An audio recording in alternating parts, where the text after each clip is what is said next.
नमस्कार, जयतु भारतः GST and other laws discussion and analysis के आज के अंक में आपका स्वागत है। जीएसटी काउंसिल की 44वीं मीटिंग में किए गए निर्णय के अनुसार सरकार ने 14 जून 2021 को नोटिफिकेशंस जारी करके कोविड-19 के इलाज में उपयोग में आने वाली दवाइयां, वस्तुएं और उपकरणों पर जीएसटी का रेट घटा दिया या जीएसटी में से एग्जम्पशन दे दिया। एंटी प्रॉफिटियरिंग प्रोविजंस जो जीएसटी एक्ट के अंतर्गत सेक्शन 171 है, उसके अंतर्गत जो जीएसटी रेट में कमी होती है उसका फायदा कंज्यूमर को पहुंचाना आवश्यक है। इसी के संदर्भ में एंटी प्रॉफिटियरिंग अथॉरिटी ने एक ऑफिस मेमोरेंडम जारी किया है।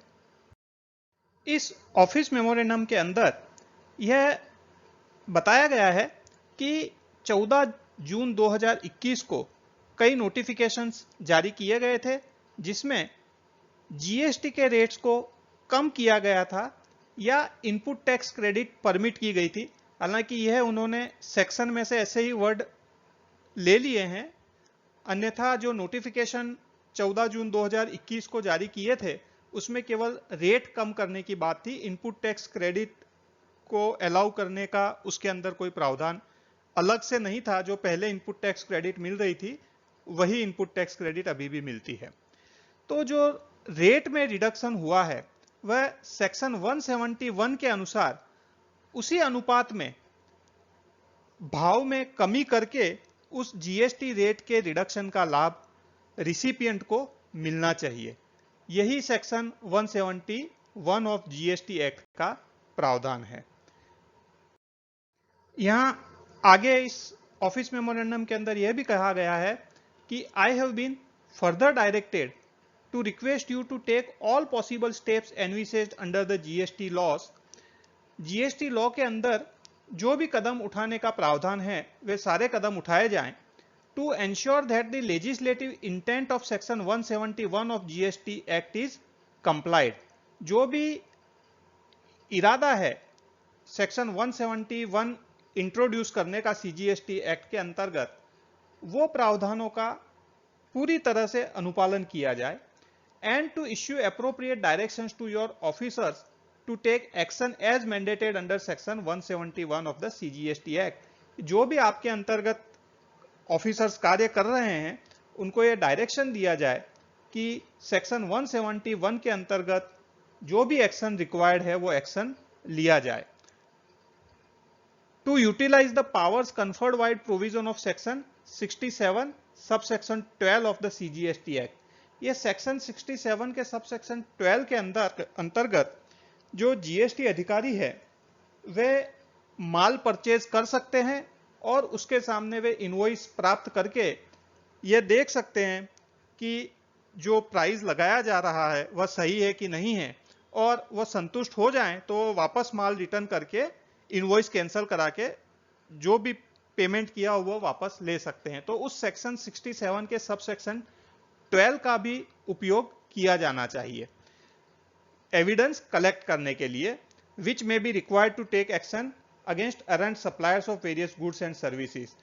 जो कि इस प्रकार के एविडेंस जो सप्लायर्स जीएसटी रेट में कमी होने का बेनिफिट्स कस्टमर्स को नहीं पास कर रहे हैं उनके अगेंस्ट में एविडेंस के तौर पे इस्तेमाल किया जा सके। आगे यह भी रिक्वेस्ट किया गया है कि जो कॉमन कंज्यूमर्स हैं उनके द्वारा भी यदि कोई कंप्लेंट फाइल की जाती है कि जीएसटी में रेट के अंदर जो कमी की गई है 14 जून 2021 के नोटिफिकेशंस के द्वारा, उस कमी का बेनिफिट सप्लायर पास ऑन नहीं कर रहा है, तो उस प्रकार की कंप्लेंट को भी रूल 123 ऑफ सीजीएसटी रूल्स के अंतर्गत जो स्टेट लेवल स्क्रीनिंग कमिटी और standing committee on anti profiteering गठित की गई है उनके पास भिजवा दिया जाए ताकि उनका एग्जामिनेशन करके वे आगे national authority for anti profiteering के पास भेज सके और उन पर सेक्शन 171 ऑफ सीजीएसटी एक्ट और स्टेट जीएसटी एक्ट के अंतर्गत कार्रवाई की जा सके।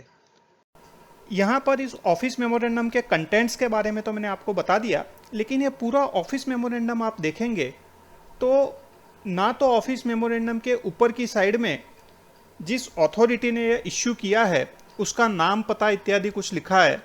जैसे ये national authority for anti profiteering है, उसका नाम, पता ऐसा कुछ भी नहीं लिखा है। ना ही जो सामान्यतः सरकारी कागजात में देखने को मिलता है, फाइल नंबर, डेट, वो भी कुछ नहीं लिखा है। इसी प्रकार से आप इस ऑफिस मेमोरेंडम के अंत में भी देखेंगे तो कहीं पर भी फाइल नंबर या डेट इत्यादि नहीं लिखी हुई है।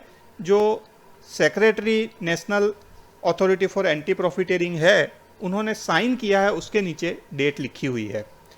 हालांकि यह जो ऑफिस मेमोरेंडम है यह मैंने नेशनल अथॉरिटी फॉर एंटी प्रॉफिटेरिंग की ऑफिशियल वेबसाइट पर से ही लिया है, इसलिए इसकी ऑथेंटिसिटी पर कोई सवाल नहीं है। लेकिन फिर भी जो इश्यूइंग अथॉरिटी है उसका नाम, पता और फाइल नंबर इत्यादि लिखे तो मुझे लगता है ज़्यादा सही रहता।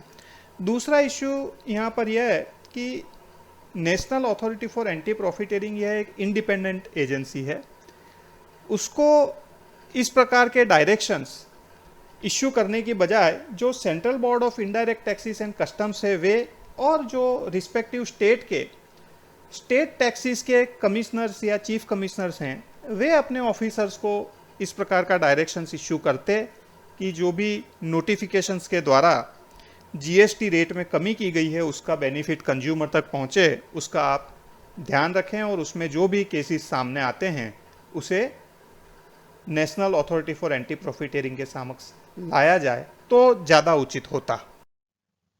आज के अंक में बस इतना ही। धन्यवाद। Please like, share and subscribe. आपको और किसी जीएसटी रिलेटेड विषय पर जानकारी चाहिए विशेषतः तो कमेंट्स में लिख सकते हैं। जय हिंद।